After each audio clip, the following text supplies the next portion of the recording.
讲嘛，好，所以呢，刚刚我们经过小组又做一个讨论，等一下吃中餐的时候，好，麻烦大家，请你把今天你觉得最有意义的心得写上你的个人脸书或者是其他的那个社群软体。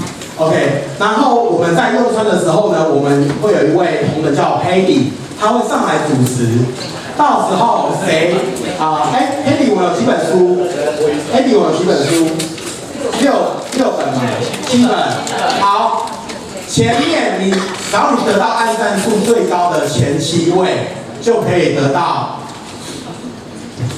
这本，而且是考试必用，你一定要看完。而且作者不签，对，我都还没签到。OK， 然后第二件事情呢是麻烦你们确认一下，你们的桌上是不是都有一本便利贴？好，等一下立刻呢，他会在一开始的时候跟我们做一个简单的一个小活动，所以麻烦你们就是要确认你们有便利贴跟笔。那等一下立刻会带着我们大家一起做活动 ，OK 吗？好，那我有没有人没有便利贴的或没有笔的？都有哈。好，那 OK， 那我们欢迎 Nick。You guys hear me? Awesome. Thank you, Percy, Patricia, everybody for having me. Really appreciate it. I'm very happy to be here. So just to get us started, can you guys raise your hands? How many people know what self-organization is? What I mean when I say self-organization? Yes? Yes? Okay. All right. So we're going to put that to the test real quick by doing an exercise.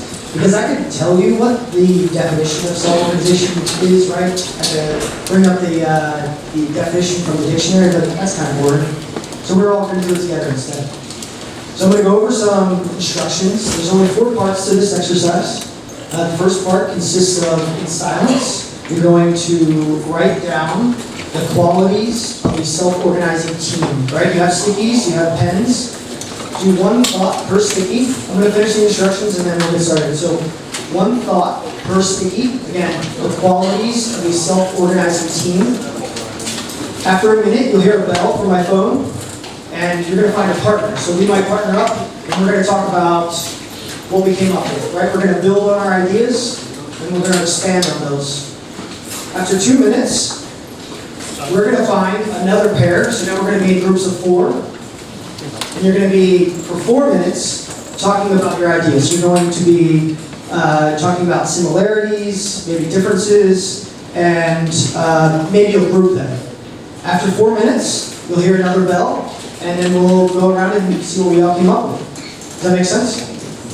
Yes? Okay, so for 1 minute in silence, the qualities of a self-organizing team. Okay? Time to start.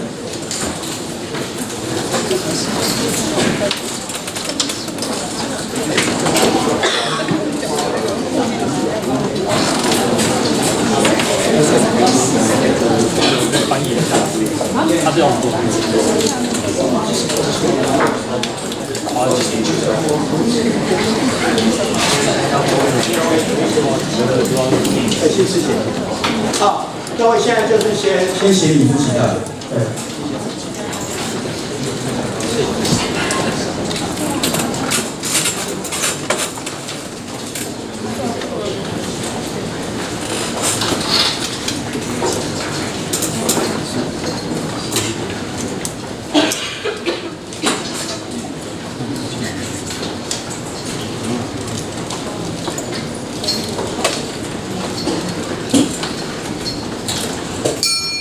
Alright, so find a partner, find somebody to pair up with, and discuss your ideas. Talk about what you came up with, and then you're going to talk about how you can build on those ideas.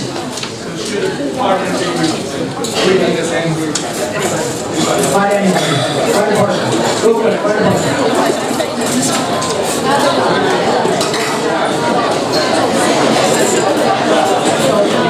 Again, you're looking to build on your ideas, right? So keep coming up with different thoughts every now.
groups of 4. In groups of 4. So you're sitting at a table of 6. That means you can't stay at the table.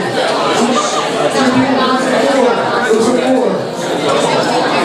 一组人都有4位，那请赶快找到4位伙伴，赶快讨论你们手上的东西。因为时间已经开始计时了哦。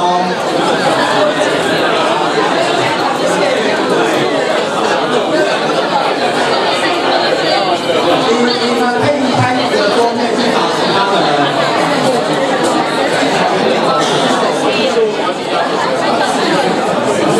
Okay, we're looking to group them. We're going to get into the themes. Try to sort out some similarities and differences.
So this is the last part. What we're going to do is go around and ask for a couple of volunteers to share the themes that they came up with.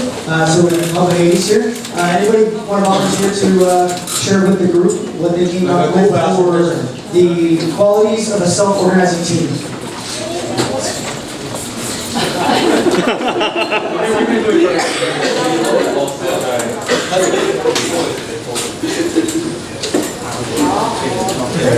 Okay, in our group, the first one is a self-organizing team will decide how to do their job rather than taking orders external to the team.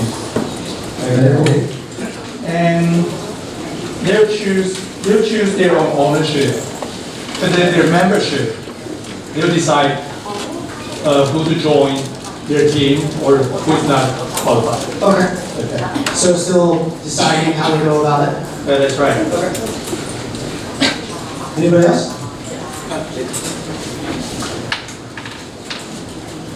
We have a team of 4, and the quality of our team is that our team members will be motivated and they can self-led, and they're happy to work with each other because we're also collaborative, and we're willing to share, and we have courage to talk to each other whenever there's disagreements, and we have cross-functional capabilities to help with each other. And therefore, we are all accountable for each other. Very good, thank you. Let's do one more, maybe on this side. 这边有没有人要？好。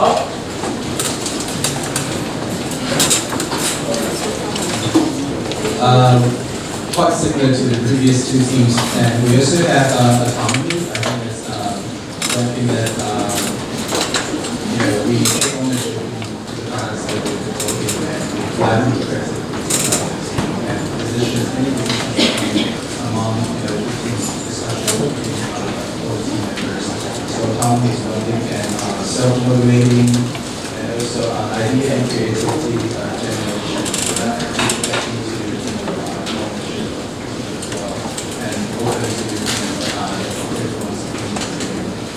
Okay, great. Thank you. I will give you one favor request.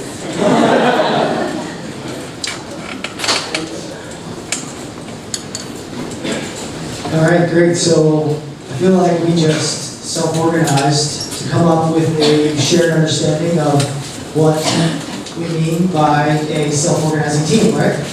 Good stuff. So a little bit about myself before we go any further. My name is Nick Easton. I'm from the United States, Frederick, Maryland, to be more specific. I am a Scrum Master that used to be a software engineer. To use Patricia's words, the things I think about are evidence-based management and Nexus. It's been a couple of years really focused on that.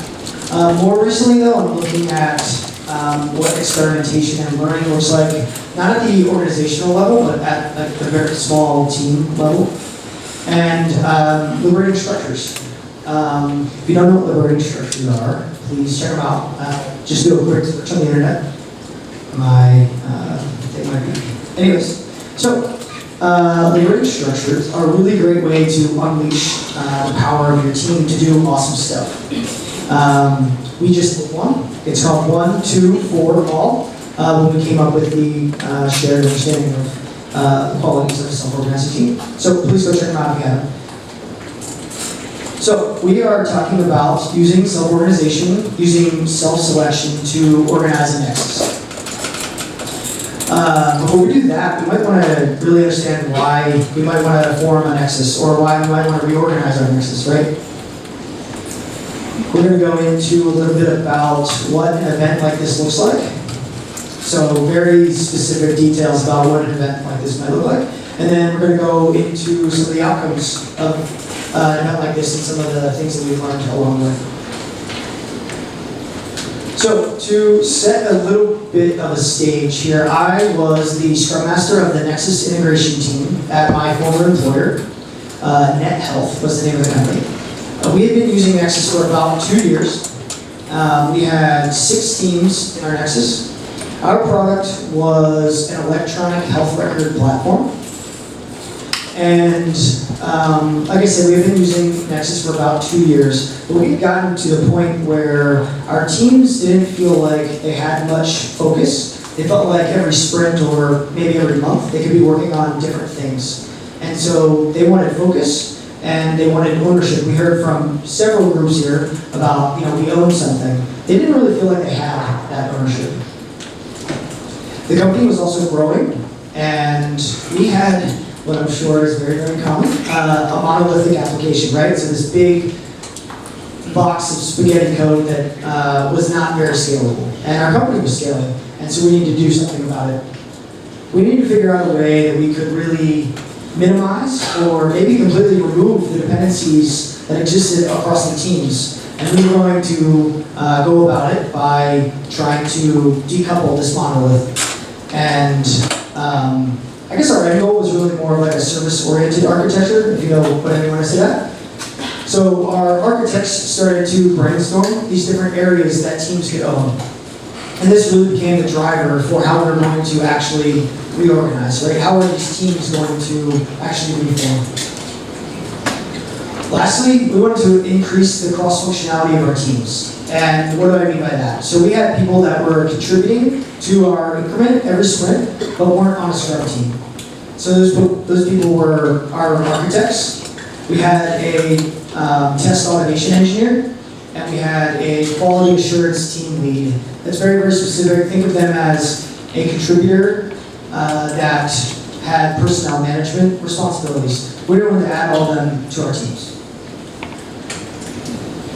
So why then, we know why we want to reorganize. So why did we choose self-selection? Why did we choose organization, self-organization?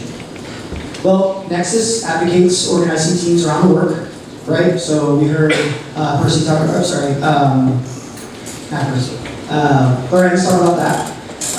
We know that as practitioners of Scrum, we believe in self-organization, right? I mean, we just did it. It's very, very fast, very easy to come up with, a shared understanding and agreement, whatever it is. We believe in that. We believe that it provides, the best chances for us to deliver on our goals, on our organizational objectives, whatever they may be. And so we wanted to allow each individual to choose his or her own Scrum team. Now it could be as simple as, I want to work with you guys because I really like you. It could be, I want to work with you because I really like the tech that you're working with. It could be, I want to work with you guys because I have no idea what you do and it sounds really, really interesting. But we believe that people should be allowed to make those choices. I mean, you do a quick search on the internet, the data is very clear that people that are given the choice to decide how they go about their responsibilities, right, at their work, whatever, are happier, they're more productive, they're committed, and more often they're very loyal to the company. Those are all very good things. Lastly, we used this technique before. So this was going to be our second time doing this. We had done it before, and it went pretty well. We actually learned about it from the SBS class that I took with Patricia. There will be one of those tomorrow and Sunday, right? Yes? So if you're interested in that, I don't know if there are still some spots, but either way, talk to Shirley, talk to Patricia, talk to Lorenz, and you can learn more about that. But like I said, we learned about a lot of this from that class. So, what do we have to do to get prepared? It's a big event, 60 people, right? We have a lot of preparation.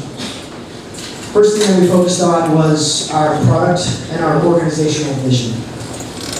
Everyone needs to understand what problem we're trying to solve, right? Where do we want to go? Where do we want to go? If we understand that, we're probably going to do a great job on figuring out how best to solve that problem. We need to socialize a lot of different things. I'll highlight 3 here. The areas of ownership. So the teams really need to understand, these different areas that they might want to own.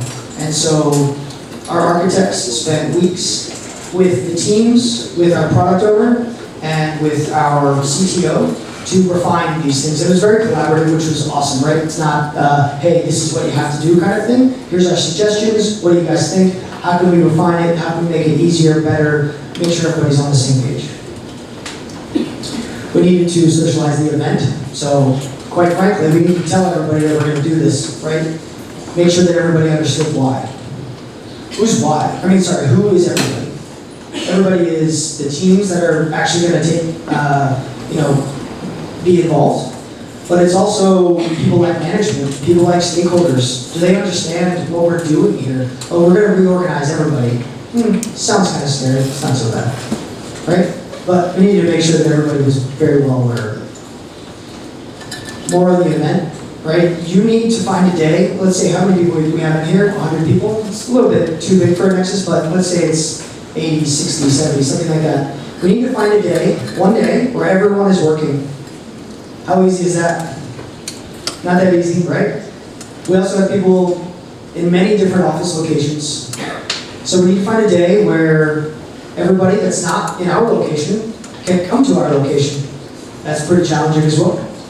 We learned from the first time in doing this that it's incredibly important to do this in person.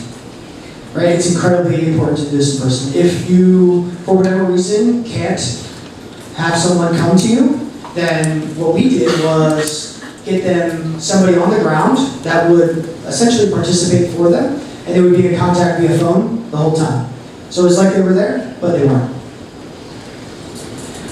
What else? We need to find a venue that could host our event for a large part of the day. We need to, they need to feed us a couple of times. It's going to be involved. So we chose a bar that was a couple of blocks from our office, so then we could, celebrate afterwards. Lastly, we need to socialize the constraints. I'm going to skip over this for right now. Promise we'll dig into it in a little bit. I kind of went over some of the logistics already, and we'll go into that in a little bit more. But we had to buy materials, a lot of the things that go into a conference like this, right? Lots and lots of preparation for materials, logistics, all of those things.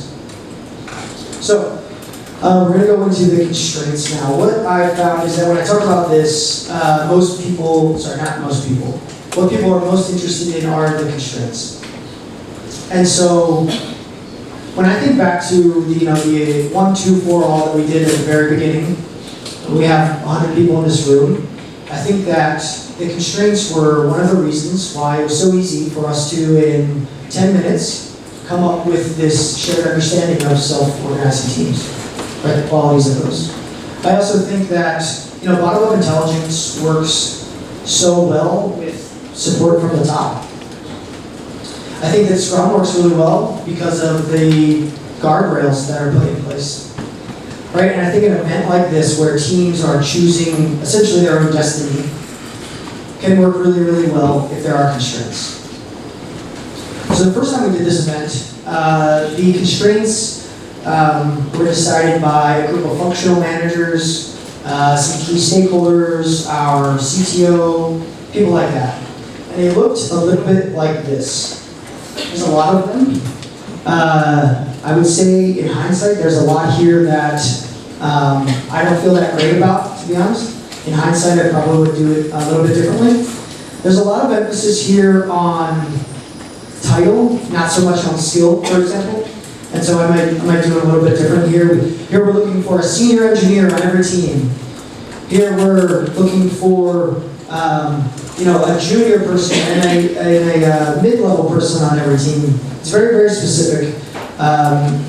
If you think that this is kind of heavy-handed, too much command and control, I might agree with you. But we learned from this, and we were determined to make it better the second time.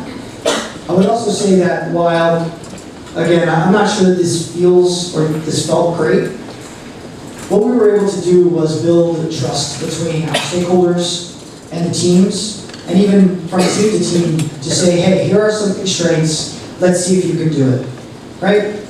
There's a little argument there that 80, 90 people can't self-organize into these teams, and yet we did. So we were able to build trust. Because we were able to build trust, the second time around, our constraints looked much different.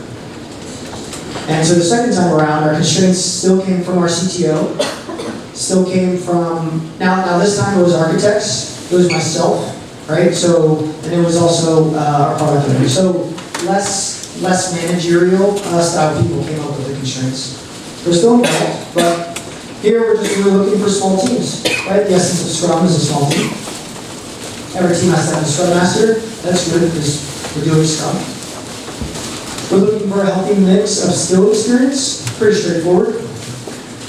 Here we still had a very, we had a thing about 2 very specific teams. I'll touch on those in a little bit. But as you can see, less of them, they're much more open, they're much better.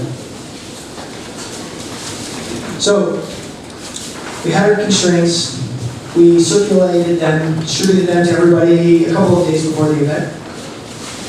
We also circulated,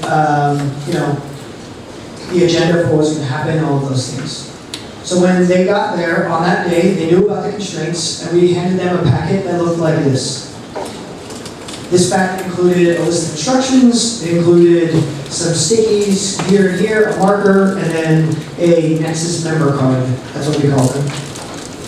The instructions look like this. That was the sheet on the right. So it said, hey, when you get here today, fill out your card with your name, fill out your top 3 skills and the experience that you have. So I'm an expert in architecture and a novice in test automation, for example. We also had those little stickies at the top. Our platform existed of different configurations, let's say. And so we wanted to know, hey, what experience do you have with what configuration? We had red and green stickies that I'll touch on in a little bit.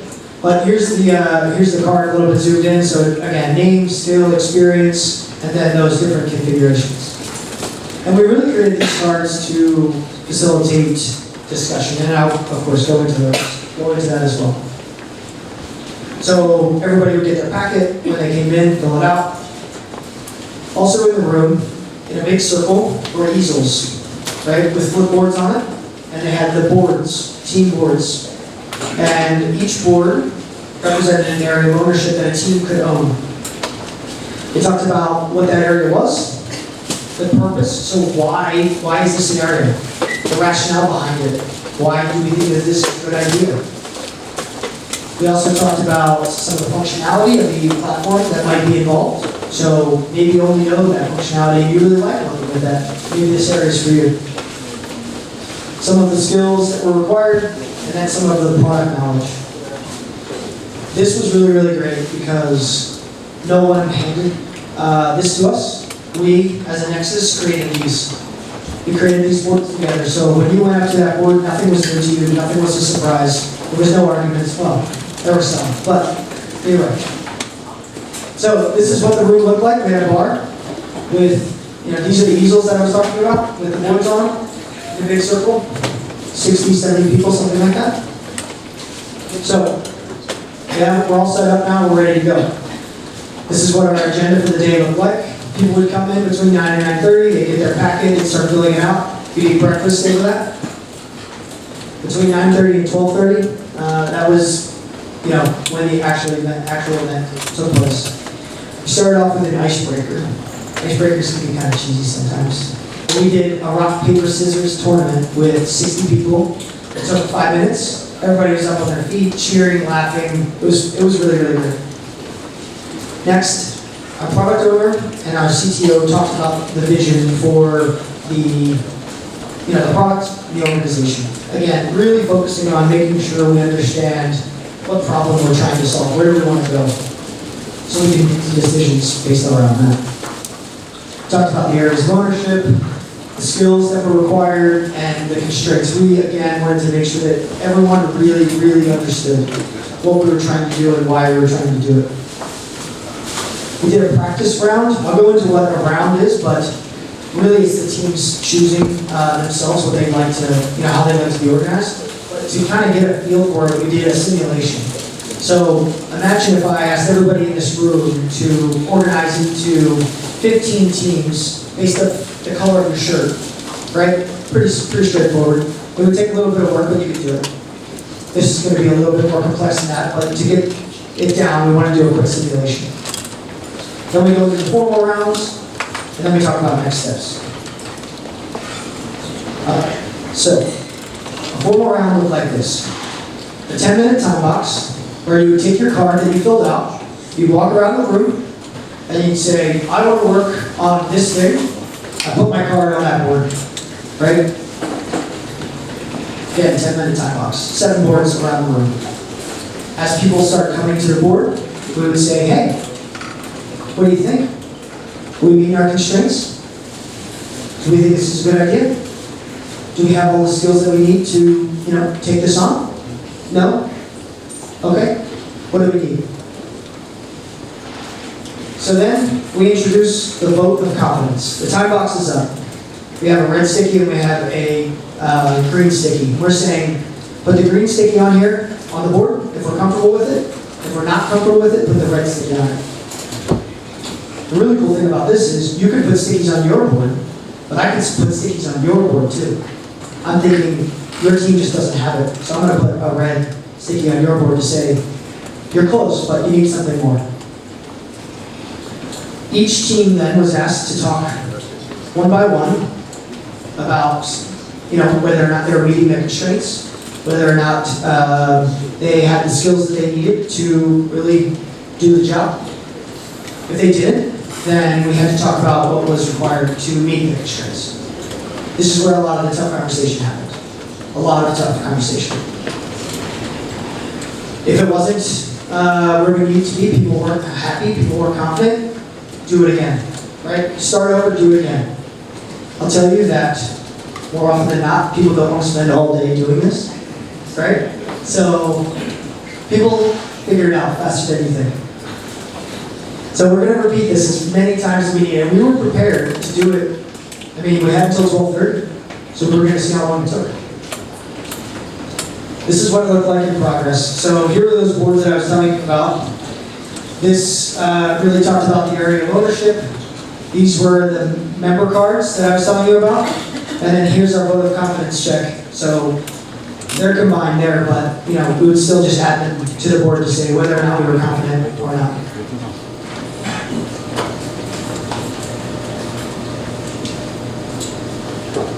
Again, we were willing to repeat this really as many times as we needed to up until our time box ended. I'd like to say again that this was easy, but it wasn't. We, at one point, our first round, no people were standing at one board, nobody. So nobody was going to work on that. Clearly that wasn't going to fly, right? Second time around, a team actually went and grabbed that board and drug it over. So now they have 2 boards. Is that okay? I don't know. It was very unexpected. So we had to talk about that. Another team very specifically had constraints that were not met. And by not met, I mean they were only allowed to have 4 people on their team, and they had 7. Right? Very interesting. So what do? Round after round after round, they weren't moving, standing there. So we had a very, very lengthy discussion, again, about why was that constraint important? What were we looking to achieve? Do we feel like if we have 7 people on the team instead of 4, that all hell's going to break loose, that our company's going to fail because of this? And the constraints were changed. Our CTO was there, and we ran it by him. Again, lengthy discussion, but the teams were changed. I'm sorry, the constraints were changed because of that. So, we found the teams that we were comfortable with after maybe 4 rounds, something like that. And now we need to decide, well, what are we going to do now, right? We have all these teams, so let's define a timeline for when these are going to take place, right? When are we actually going to form and start work? We wanted to then change the seating chart for our office to allow our teams to sit together, right? I like working with you, I want to sit next to you. I like working with you, I want to sit next to you. I don't want to have to go down to a different floor to have a conversation with you, right? I want us to be able to sit together. We asked for team names, we had Q&A, and then we ate lunch. It was great. Again, we're at a bar, so that's when the beers really started flowing. So, I want to get into some of the outcomes, and then I want to give you some advice. So, as I just kind of touched on, some felt conflicted about the constraints. There's a large group of people, and it's not always that easy to, maybe voice your frustration, voice the conflict that you're feeling about these things.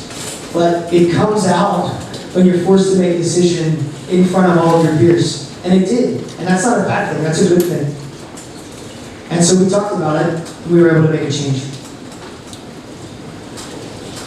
Another outcome I want to touch on is that this provides an opportunity for people to switch roles and switch teams. I already talked about kind of switching teams. I like working with this person, I want to work on that area, whatever it is. But one thing that's very cool that I want to touch on is that there was a person, a colleague of mine, he was a scrum master and an analyst for one team, and he completely changed his job to be a full-time scrum master for 2 teams during this event. It was awesome. It was very, very cool. Some people were very surprised, but it was very, very cool. Another thing is that people move for the benefit of the whole Nexus. So one of the rounds, we had a team that had, too many people of one skill set, let's say. Another team didn't have enough. But that person really wanted to work with that group. But that person moved to a team that he didn't want to be on because it would benefit the entire Nexus. And that was really, really cool. Right? Heroes will emerge. Heroes will emerge. Lastly, there's a lot of work. Facilitating, organizing this event is a lot of work. Be prepared for that. But if you're not prepared, just like, this event is so successful because of all the preparation that goes into it, all the facilitation that goes into it. So, some advice.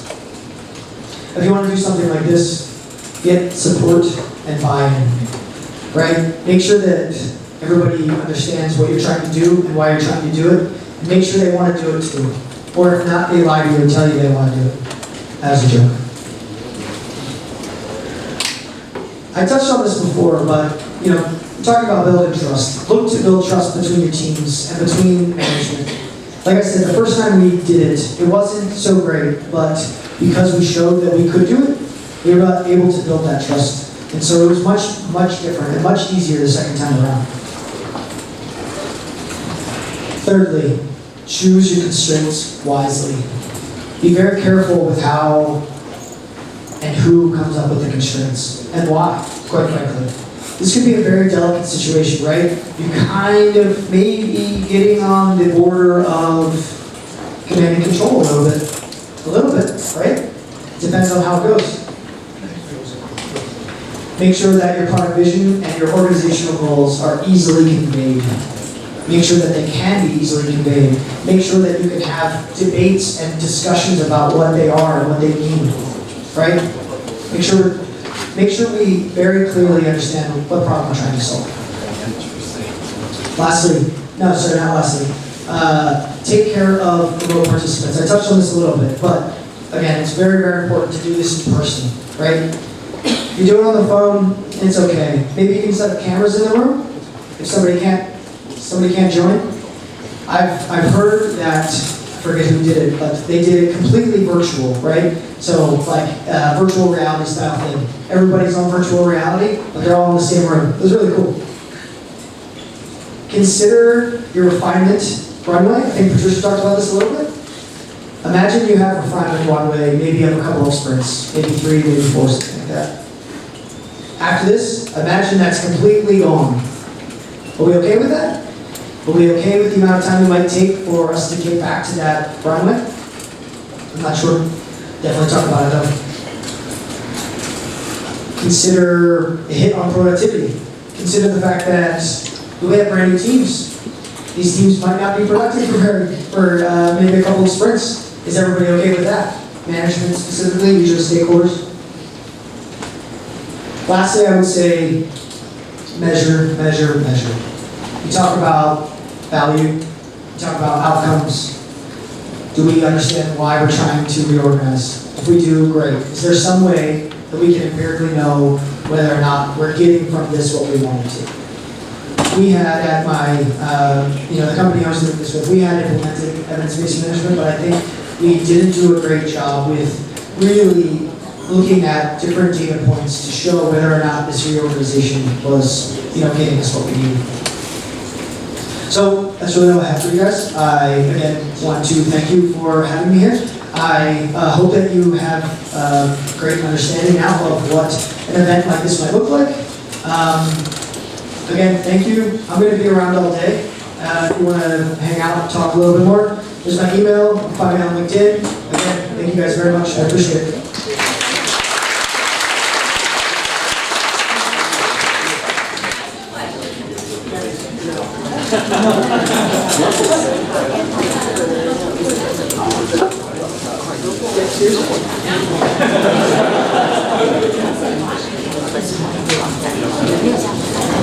I didn't put a Q&A slide on it specifically because I knew something to do this.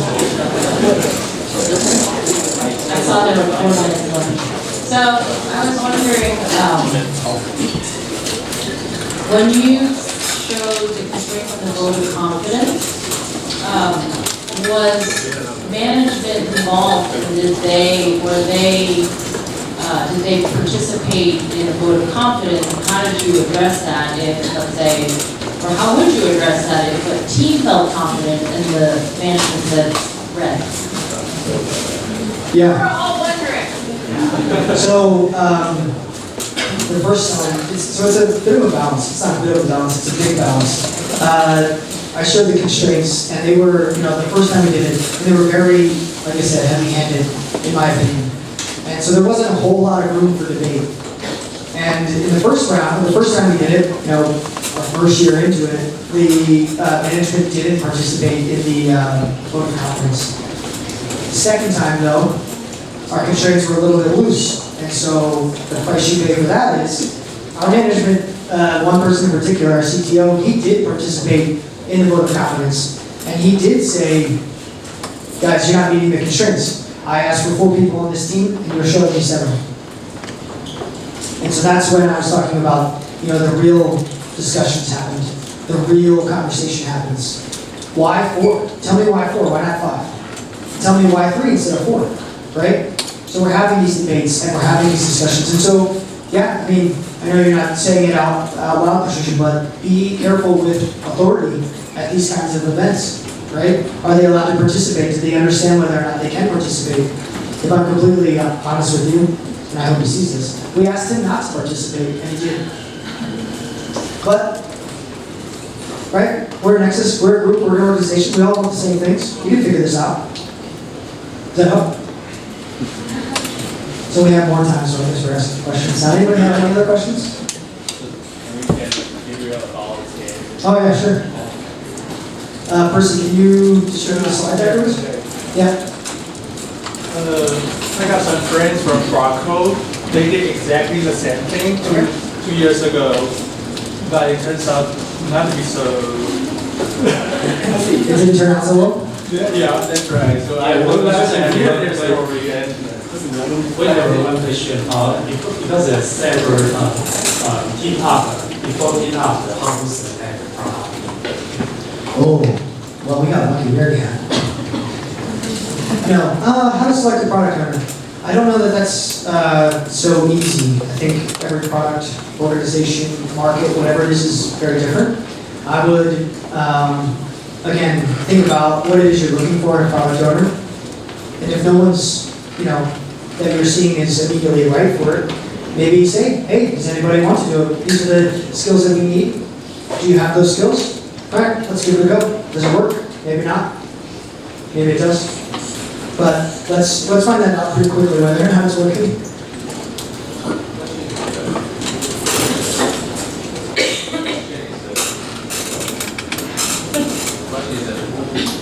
Hello. So the question is who will facilitate this kind of Me. I did. I was the Scrum Master of the Nexus. You know. I was the Scrum Master of the Nexus integration team. Thank you. We Yeah, of course. Our Scrum Master must perform. I'm sensing a little something here. All right, we'll do one more. Anybody have any other questions? Yes. What's the difference between a project manager and a Scrum Master? Because in the roles of introduction, there's no project manager. Yep. So Agile Manager and Project Manager, what's the difference between those two and Scrum Master? Is that what you're asking? Yes? Well, lots. Can I say that? I would say that a project manager, we had essentially kind of moved away from project management. We had functional managers, so I'm talking about like a development manager who was in charge of, developers, engineers kind of thing. We had moved away from that actually over the years to have less of those. And so there was more emphasis on team instead of department, right? So we care about department, but we care about team more. And so I would say that the Scrum Master is really completely different than what a manager or a project manager was in that sense. Does that help? No. So a Scrum Master at the very heart of it is a servant leader, right? They are looking to help their team to be better at whatever it is that they need to be better at. It might just be talking to each other. It might be tools, it might be whatever it is. Our time is up, so I'll finish up real quick with a manager, project manager, is more focused on, hey, this is what you need to do, now go do it and tell me when you're done. Totally different, totally different. All right, guys, thank you very much. I appreciate it.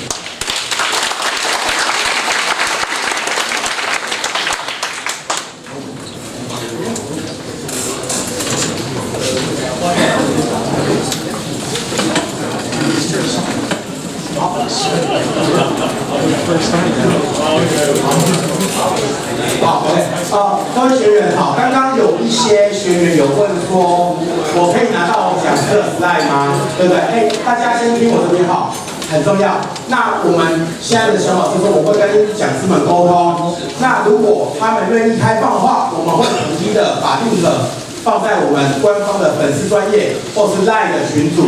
所以，如果你现在还没有跟我们按赞，或是你还没有加入LINE群组，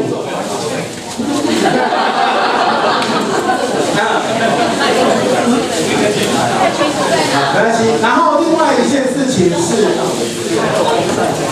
，OK， 好。然后另外一件事情是，我们早上的那个 speech 都已经结束了。那等一下呢，麻烦请你们把口译机先归还到那边，然后左右两边呢都有荤食的便当，最左边的那边有素食的便当，那大家就可以开始使用了。